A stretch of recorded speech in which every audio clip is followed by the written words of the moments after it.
दोस्तों नमस्कार, मैं पवन शर्मा आज समाज के यूट्यूब मंच पर आप सभी दर्शकों का स्वागत करता हूं। जैसा आप सब जानते हैं कि टिकटों का वितरण जारी है। भारतीय जनता पार्टी 67 टिकटें घोषित कर चुकी है। वहीं कांग्रेस भी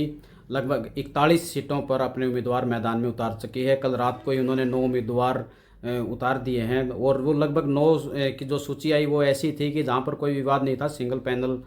नाम था, वहाँ पे सभी जो उम्मीदवार मैदान में उतारे गए हैं। लेकिन इसी बीच जो अभी तक की जो सूचनाएं आ रही हैं वो ये हैं कि भारतीय जनता पार्टी ने जिन 67 सीटों पे उम्मीदवार उतारे उनमें लगभग 30 से 32 सीटों पर बागी तैयार हैं चुनाव लड़ने के लिए और कहीं ना कहीं वो भारतीय जनता पार्टी के लिए परेशानी भी बने हुए हैं। वहीं कांग्रेस ने भी जिन स्वाभाविक है जहाँ पे 32 सिटिंग विधायक थे,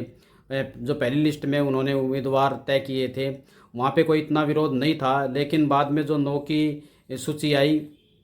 उसके बाद एक गुड़गांवा सीट पर विवाद शुरू हुआ है और जो पहले नीलोखेड़ी सीट से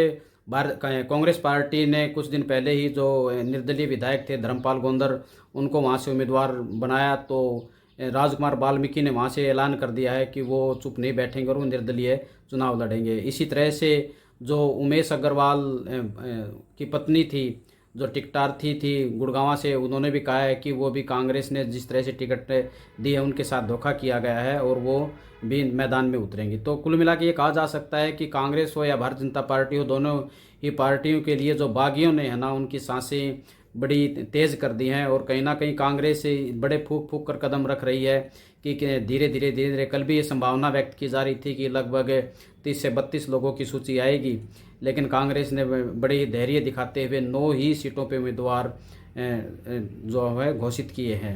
अब जो जिन सीटों पर कांग्रेस के उम्मीदवार लगभग बचे हुए हैं, ऐसे माना जा रहा है कि लगभग सिरसा की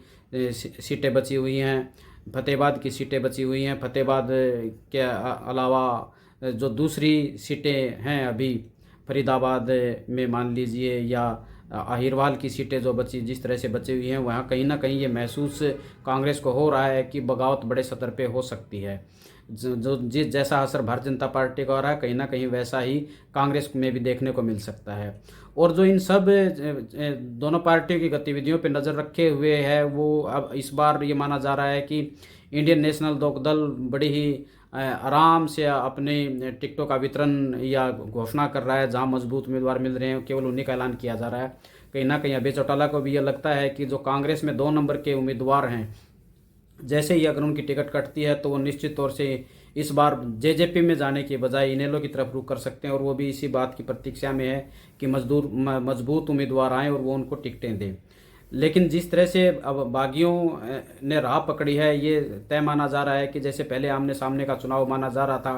कि लगभग सभी सीटों पर भारतीय जनता पार्टी और कांग्रेस में तय है कि आमने सामने मुकाबला होगा और कुछ सीटों पर ट्रायंगुलर इनेलो बना सकता है। लेकिन जिस तरह से बागी उम्मीदवार अब मैदान में उतरे उसे ये लगने लगा है कि ट्रायंगुलर एक बार फिर से कई सीटों पर देखने को मिल सकता है।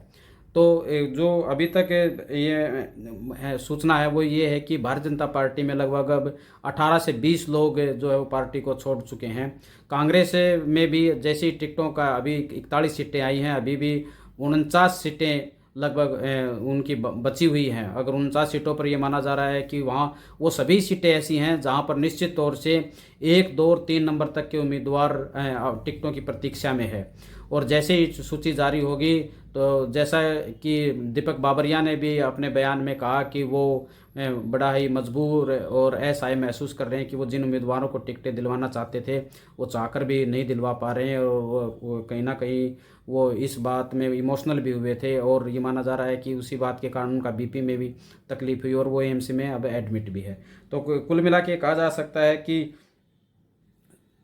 जो भारतीय जनता पार्टी ने ज़्यादा सूची जारी की है इसलिए वहाँ ज़्यादा बगावत है। सावित्री जिंदल जैसे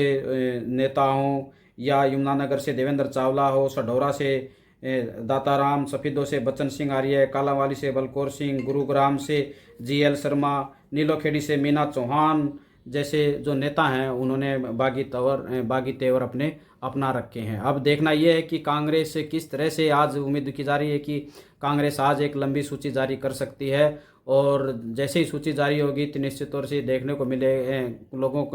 लोग भी ये मान रहे हैं, या भारतीय जनता पार्टी भी इस बात की प्रतीक्षा में है कि बागी एक बार फिर से मैदान में उतरेंगे। और ये देखना होगा कि भारतीय जनता पार्टी या कांग्रेस के जो उम्मीदवार हैं इन्हें लोग उनको कितना स्थान दे पाती है, या वो फिर से निर्दलीय ही मैदान में उतरेंगे। तो हम आपको पल पल की जानकारी देते रहेंगे। आप देखते रहिए आज समाज का यूट्यूब चैनल। नमस्कार।